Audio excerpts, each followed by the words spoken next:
Hey developers, so today we're going to look at the coolest new features for ES2020. That is the latest and greatest in JavaScript. So I'm going to cover the ones that you guys probably should know and maybe things that you can use in your everyday JavaScript world. So make sure you stay all the way to the end and you can learn all about them. So we're going to look at BigInt, matchAll, promise.allSettled, for-in, optional chaining, and Nullish Coalescing operator. Oh yeah, and before we begin, let's have a quick word from our sponsor.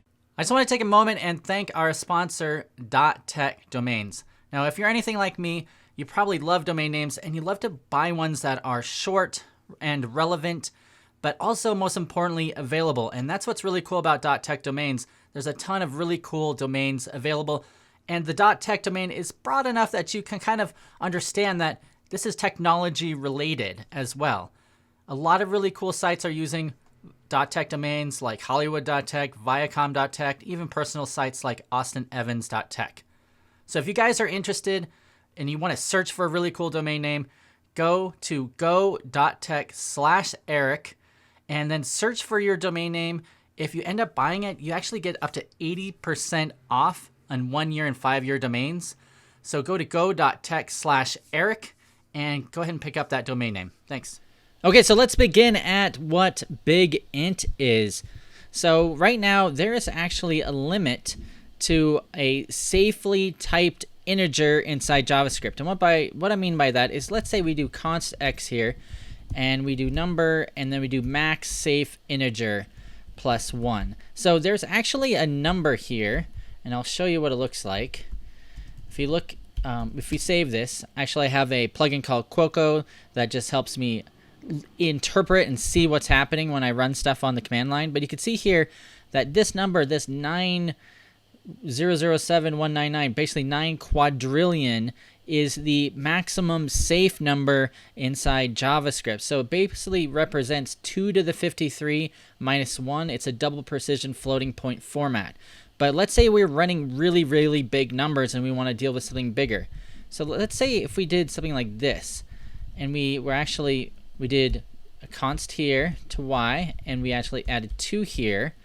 Now you would expect these numbers to be different, but look at this. So does x equal y? Yes, this is true. So you can see here, this is true. It's actually the same number, even though one we incremented by 1 and one we incremented by 2. You can see that the maximum safe integer is the largest number we can have, and this is showing that it's true. So if we want an even bigger number, we can use BigInt. So there's a couple of ways we can do this. First, instead of using this max safe integer plus 1, I can use BigInt as a constructor and then pass the number in. So I'm going to paste this from my other monitor here, this really large 9 quadrillion number. If I can do this right. There we go. And now this is this BigInt number, and I'm just gonna copy paste it there and make this, I don't know, 3. So now you can see that it doesn't equal the same. It's showing up as false here.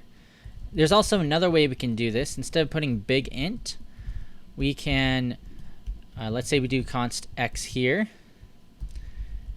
and we get rid of the brackets here. I could just put n at the end. And I can do the same thing here with y. I don't know, put it 8. And you can see here that now it's showing up correctly because it has this n and this is a BigInt. So if I do type of x, you can see, and I put this little thing here, this is part of Quoco. It says it's a BigInt, so this is a different type of type. So if I did like const L equals 10, and the type of L, and do this, now you can see here it's a type number. So make sure one other thing is you can't mix and match this. So if I do const test equals 10n plus 10, and I see what that does, you'll see cannot mix BigInt and other types, use explicit. So you have to actually put the n at the end to do types for this. So that's how BigInt works. Okay, let's go ahead and take a look at how we can use for-in. So now for-in isn't exactly new with ES2020, but from what I read, it's actually the implementation has been standardized. so we should be able to use it. The way you use for in is we have an object first, so we'll call object obj, and then we just have some key value pairs. So I don't know, A is 1, B is 2, C is 3. And then to iterate through that, we can do for, and then we'll do const key in obj. And then if we just console log key here, we can see we get A, B, and C.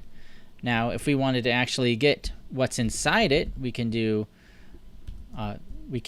something like this, obj in key, and you should get 1, 2, 3.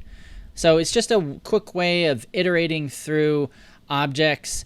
There's quite a few ways to do this in JavaScript. I did a whole video on this. There's ways of using object.entries.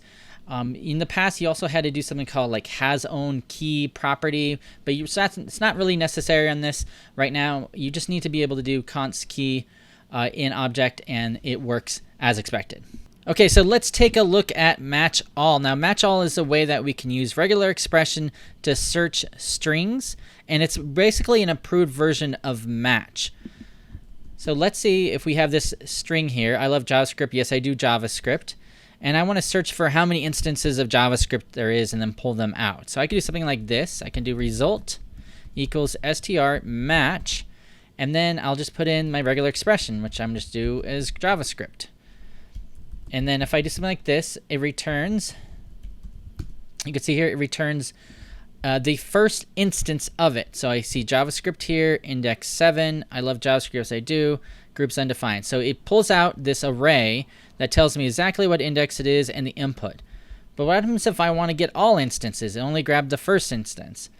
So if I do something like G here for global, so it tries to match on the whole string and not just the first instance, and I return it, then I do get back the first 2 JavaScript in array, but I don't actually get back like the index or any of that other information that I wanted to.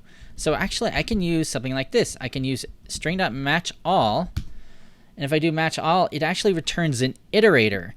And so let's say take a look at that iterator. So if I'll console log this result, and I'll spread it, result, and I'll take a look at it, you can see here I get this string here, JavaScript, index 7, inputs, I love JavaScript, groups, and then the next one, index 27. So it actually got both these indexes, and I got all the information from the string that I wanted to. And also, if I get rid of the /g at the end, and I run it again, it actually appears correctly. So I just get the JavaScript 7.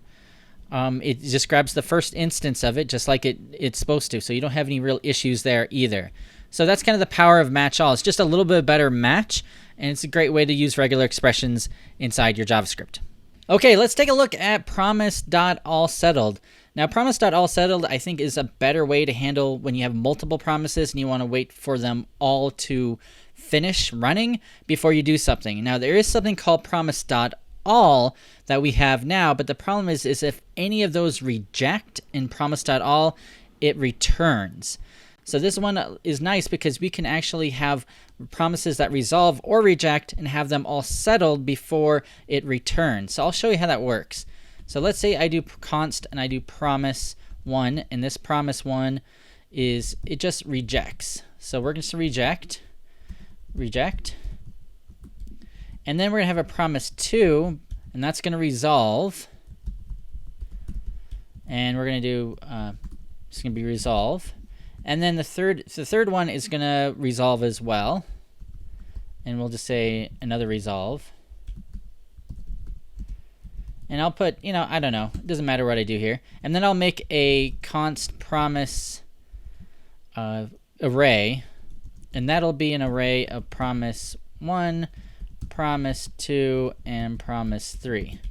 Now, if I use our promise.all, which is the old way to do it. So if I do promise.all, and then I pass in promise A, and then it's thenable, and it returns back information here, and I just, console log it. If I take a look here, you could see here it rejects. So catch reject at promise.all. So it's rejecting because as soon as this rejects, it just rejects it. And that's it, and it doesn't continue on. So let's see what it looks like if we do use promise.allSettled. Settled. See what it takes a look at. Cool. So now we get back this array. So you can see here we have array status equals rejected, reason reject, status fulfilled, value resolve, status refilled, value another resolve. So you can see here that it actually ran all three of them instead of just failing right away. So this is really cool because now you can take all your promises, put them all, have them all run, and then do something after all of them either reject or basically after they all run. You don't have to worry about one rejection stopping the promise.all from working. If you've used RxJS, there's actually something very similar in RxJS that allows you to allow everything to either resolve or reject before you do something. But I just want to say this is kind of a neat feature. I definitely check out promise.allSettled. Okay, so let's take a look at optional chaining. So this is a really cool ES2020 feature, and it comes quite handy. So let's say we have something like this happening. We have a deeply nested object. So I'm going to call this obj. And this obj, we have A, and A has one called Erik, and Erik has a name called Erik Hanchet. So this is a deeply nested object, and a lot of times when you're dealing with objects like this, you have to make sure that it's actually all these levels are there. So you might do something like if obj and obj.a and obj.a.erik and obj-a.erik.name, then do something. And then you'd be like console log hello world. So that's really tedious. But what happens if we wanted to check to see if it was there and not have to do all that? So let's say I want to just grab the name. I can do something like this. I can do obj.a .erik.name. And so if I look at this, and I can see here Erik Hanchet, so it actually printed out my name. But what happens if I put like if I'm not sure if this Erik is here, and I put I don't know, John, and now it returns undefined, but it doesn't return like an error. So if I did this like this, then it returns cannot reprint name of undefined, and you get this weird error message. But just by putting this question mark here, it'll just return undefined, and you won't get the whole cannot read the property and error messages. So you could do this wherever you want, and so you no longer have to have these long if statements where you're checking to see if these objects are there. You just put this question mark wherever you want it, and it works great. I believe this is also available in the newest and greatest version of TypeScript as well. All right, let's take a look at the last one today, and we're going to look at the coalescing operator. So basically that's the two question marks. So it's very similar to, you may have seen the OR operator. So if you're familiar with the OR operator, you might see something like this. So let foo equals, we can do false value equals Erik. And then what happens if the left-hand side is false, then it basically returns Erik. You can see right there. And you could do the same thing, I don't know, foo equals null. And you want that to return, I don't know, Erik 2. You can see here foo returns Erik 2. So that all works great, but the problem is what happens if we don't expect null or undefined to return back a value? So let's say if we do foo, but then have it equals null, question mark, and then some string. So that works. So Erik string. But what happens if we want foo equals, I don't know, false, and then have that return back some string? So in that case, it returns false. So if there is a time where you want null or undefined to actually be returned on the left-hand side, and then you don't want it to return for falsy values, then you can use this coalesce operator. So I hope you guys enjoyed that. A quick look at all the ES2020 JavaScript. If you guys have any questions, leave a comment below. Let me know if there's ones that you want me to go over in the future. I really appreciate it. Thanks, and make sure you click on any of these videos here, and you can even learn more about JavaScript and learning how to become a web developer. Thanks.